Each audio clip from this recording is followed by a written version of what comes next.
Hey everyone, I hope you all are good and welcome back to my study space.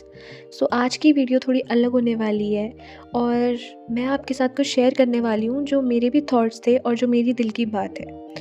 अगर आप भी कोई exam की preparation कर रहे हैं या आप स्टूडेंट हैं या किसी भी टफ फेज से गुजर रहे हैं तो आई एम श्योर आपने भी ये ज़रूर सोचा होगा, यार अब बस ऑन नहीं। दैट फीलिंग जब आप बहुत इरिटेट हो जाते हो, घर की चार दीवारी, सेम बुक, सेम रूटीन, हम सीरियसली थक जाते हैं यार, right? But have you ever thought कि वो बाद वाली लाइफ कैसी होगी? क्या वो ईजी होगी? No, right? वहाँ अलग तरह की बिजनेस होगी, नए चैलेंजेस होंगे, कितनी सीरियस होगी वो लाइफ हमारी। और हाँ, हो सकता है ज़्यादा स्ट्रेस हो, तो तब हम इस वक्त को बहुत याद करेंगे। हम अक्सर भूल जाते हैं कि लाइफ के 2 फेजेस होते हैं और दोनों ही वैल्यूएबल हैं। अभी का फेज़ ये वो टाइम है जब आप सिर्फ अपने लिए मेहनत कर रहे हो, ये पीसफुल टाइम है जब डिस्ट्रैक्शन कम है। आने वाला फेज़ वहाँ एक्शन होगा, रिजल्ट होंगे, सोशल लाइफ होगी। हम एक फ़ेज़ को पाने की चाह में दूसरे फ़ेज़ को कर्ज करते रहते हैं, लेकिन दोस्तों ये भी रियल लाइफ है और वो भी लाइफ होगी। So guys, we have 3 parts, or you can say 3 phases in our life. First one is the frustration vibe, which I already told you कि स्ट्रेस होता है, ये वो हम बहुत सारी चीज़ें सोचते हैं। And the second part is the reality check, कि आने वाला टाइम भी तो सीरियस होगा, उसमें भी तो प्रॉब्लम्स होंगी। But the third part is, और the third phase is the positive conclusion. So why don't we change our perspective? Don't just काटो दिस टाइम गाइस, इस टाइम को जियो, अपनी इरिटेशन को साइड में रखो, छोटी छोटी चीज़ों में खुशी ढूंढो। The feel of a new pen, या जब कोई टफ कॉन्सेप्ट समझ ना आए तो कोई मूवी देख लो, चिल कर लो। वो फोकस जो आपको सिर्फ पढ़ाई में मिलता है, ट्रस्ट में जब आप सक्सेसफुल हो जाओगे तो आपको ये याद ही नहीं रहेगा कि आप कितने थक गए थे। आपको ये याद रहेगा कि आपने कितनी मेहनत की और उस स्ट्रगल को भी इंजॉय किया। इस जर्नी को दिल से एक्सेप्ट करो, be positive, be kind to yourself and keep going. और गाइस, मैं वॉक करने जाती हूँ डेली, तो आज मुझे दिखी थी ये 2 प्यारी सी स्क्विरल्स, और जिन्हें देख के मुझे बहुत अच्छा लगा और एटलीस्ट 2 मिनट तक तो मैंने इन्हें ऑब्जर्व करा। और उसके बाद मुझे देखा मेरा प्यारा happy. Seeing it makes my day so much better.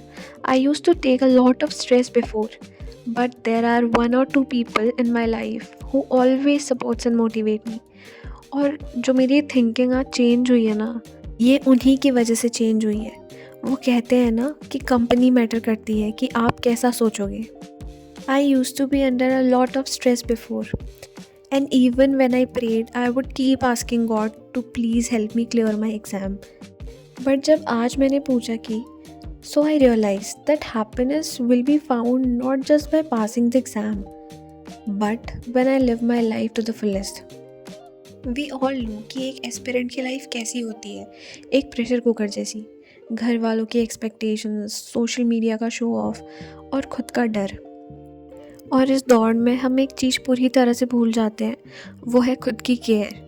हम सोचते हैं अगर ब्रेक लिया तो मैं पीछे रह जाऊंगी, अगर चिल किया तो गिल्ट फील होगा। ये माइंडसेट हमारा मेंटल हेल्थ पूरी तरह ख़राब कर देता है। जस्ट टेल मी, अगर कोई चीज़ आपको खुशी पहुंचाती है तो उससे गिल्ट कैसा, या वो वेस्ट कैसा? In fact, there are some people who even after achieving what they wanted end up giving it up because they don't find the happiness they were expecting in it. So जब भी आपको लगे कि पढ़ने का मन नहीं कर रहा है या प्रोक्रेस्टिनेशन हो रही है, तो अपने आप से कहो कि सिर्फ 5 मिनट पढ़ूंगा।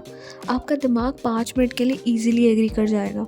और बिलीव मी, 90% बार जब आप वो 5 मिनट से शुरू करते हैं तो वो 50 मिनट में बदल जाता है। तो आई नो गाइज, आप बोर हो गए होगे इतना सब कुछ सुन के, but this is what I follow, और यही मेरी स्ट्रैटेजी है, यही मेरे थॉट्स हैं, यही मेरी थिंकिंग है।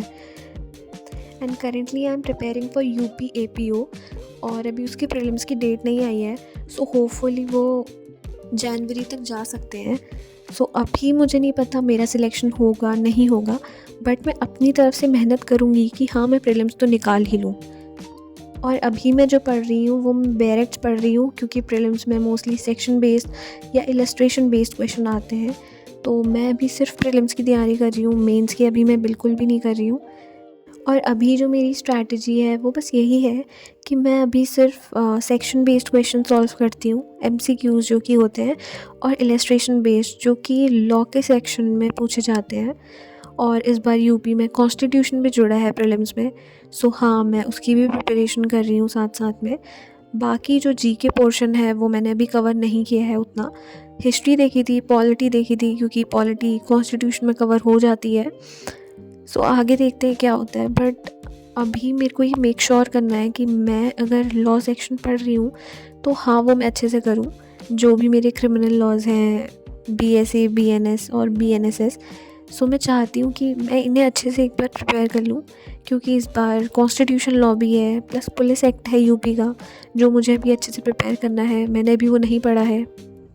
I was waiting for Uttarakhand APO, but वो नहीं आया। हरियाणा एडीपीओ और यूपी एपीओ का नोटिफिकेशन आ गया। सो ये मेरा पहला एग्ज़ाम है जो मैं दूंगी। सो जस्ट ट्राई के लिए और एक कॉन्फिडेंस बूस्ट करने के लिए मैं एग्ज़ाम दे रही हूँ। बट हाँ मैं चाहती हूँ कि मैं इतनी मेहनत करूँ कि प्रीलिम्स के पास या प्रीलिम्स तो मेरा पार हो जाए। मैं पढ़ने के बाद बहुत बोर हो गई थी, तो मैंने अपने लिए लाफिंग ऑर्डर करी और फिर मैं पढ़ने के लिए बैठी उसके बाद। और सबसे इम्पॉर्टेंट इसमें होते हैं केस लॉज, जो कि सही में बहुत दिमाग ख़राब करते हैं। सो मैं उन्हें रट लेती हूँ पूरा अच्छे से। मैंने A4 शीट और मे बी A7 शीट ली है, उस पे मैं सारे केस लॉज लिखती हूँ। फॉर एग्ज़ाम्पल अभी जैसे मैंने बीएनएस पढ़ा तो मैंने उसके सारे केस लॉज लिखे हैं, और मैं रोज़ सुबह उठते हुए पहले उन्हें रटती हूँ। और सेक्शंस तो मैं बहुत बहुत अलग तरीके से याद करती हूँ। और बट ये केस तो याद करना बहुत बहुत मैंडेटरी है, क्योंकि हमें नहीं पता कौन सा केस कब कहाँ आ जाए। और गाइस इसमें बहुत बड़ा होता है लक। मैंने इतने केसेस पढ़े हैं, बट अगर मेरा लक ख़राब होगा तो इसमें से एक केस भी नहीं आएगा। बट हाँ अभी मैं पॉजिटिव हूँ, तो मैं सोच के चल रही हूँ कि हाँ कोई ना कोई तो आएगा केस। सो गाइज मैं बस अब इतना बोलना चाहती हूँ, enjoy the phase you are currently in and work hard right now. Trust the process and trust God. सब अच्छा होगा, और जैसा आपने सोचा है वैसा ही होगा। और आई होप जो आज मैंने बातें करी वो आपको अच्छी लगी होंगी। और आप मेरे चैनल पे नए हो तो please do like, share and subscribe. और मिलते हैं अगले ब्लॉग पे। Bye, good night.